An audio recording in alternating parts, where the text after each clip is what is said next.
Assalamualaikum warahmatullahi wabarakatuh. Perkenalkan, saya Indra Maulana dengan NIM 1807030071. Baik, pada kali ini saya akan menjawab beberapa pertanyaan untuk menyelesaikan tugas mata kuliah Oceanografi dengan dosen pembimbing Bapak Ilham Zulfahmi MSI.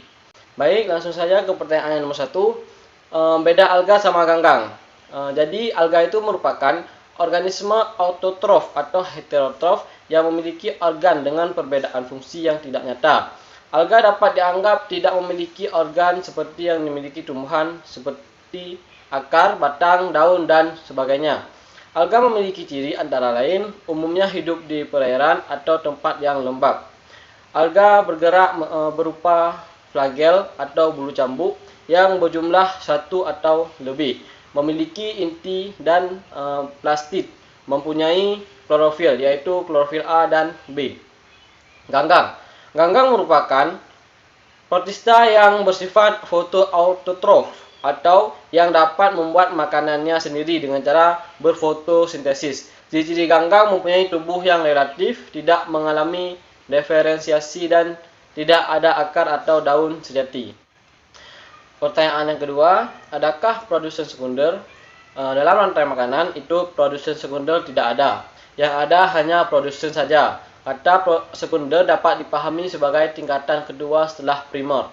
Jadi, kalau ada sekunder pasti ada primer.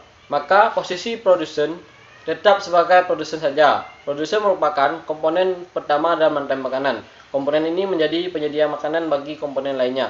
Produsen juga dapat diartikan sebagai makhluk hidup yang mampu menyediakan makanannya sendiri dan mampu menyediakan makanan untuk komponen rantai makanan lainnya.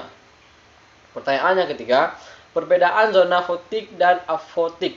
Jadi zona afotik merupakan wilayah perairan, yaitu pelagik yang masih mendapatkan sinar matahari dengan batas biasanya bervariasi yang berdasarkan tingkat kejernihan air.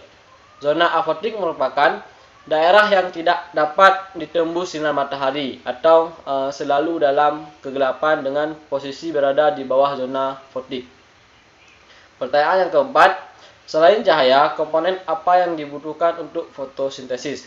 Jadi fotosintesis itu merupakan proses perubahan senyawa organik CO menjadi senyawa organik atau karbon atau O2 dengan membantu cahaya matahari.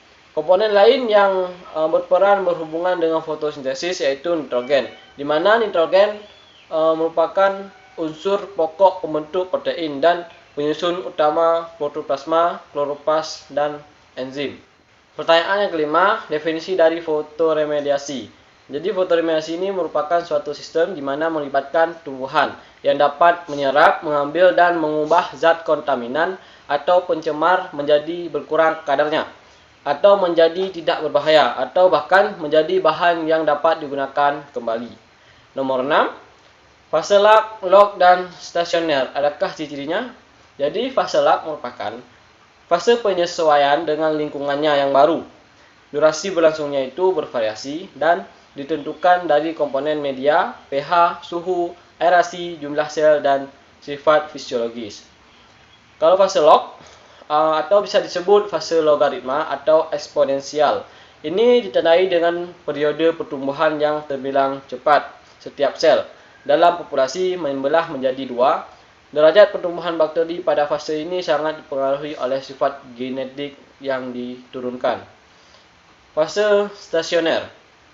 Fase ini terjadi karena laju pertumbuhan sama dengan laju kematiannya, sehingga jumlah populasi organisme ini akan tetap.